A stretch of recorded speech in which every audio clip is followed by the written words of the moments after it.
叶思成，我跟你说，我们签了合同，你要是这样的话，我可以告你。睡不睡是我的事儿，床是我的。哇，这么大的衣帽间就放这么几件衣服，真是浪费空间啊。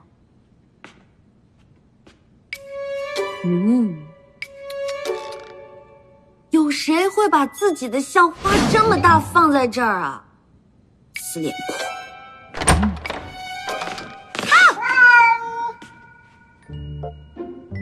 忘记你在这儿了，不好意思。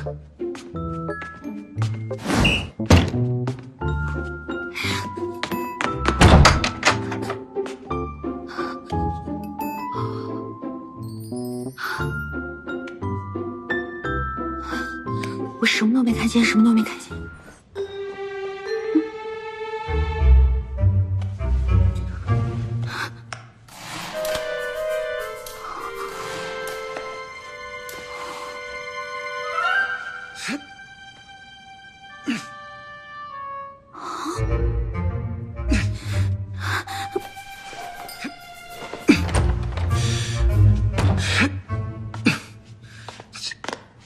李思辰，你有没有公德心啊？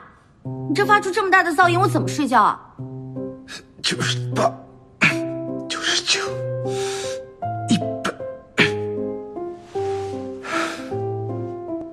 我有严重的失眠症，有效的锻炼能够促进睡眠，虽然没什么用，但运气好的话，还能睡2-3个小时。所以说，你就把别人用来睡觉的时间拿来运动了？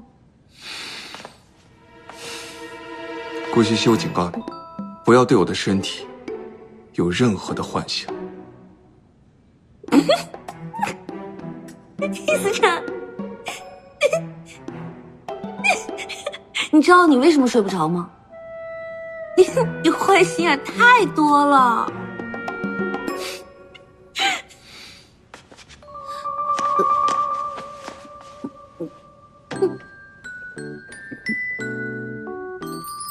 好，今晚我去书房。等等，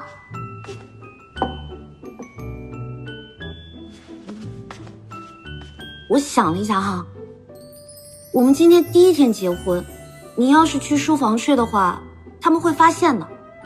我也是为了你好。你是在要求和我睡？想得美。各睡各的。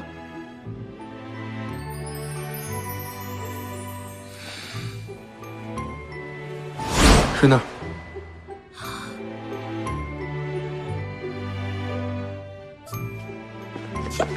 你床你又不睡。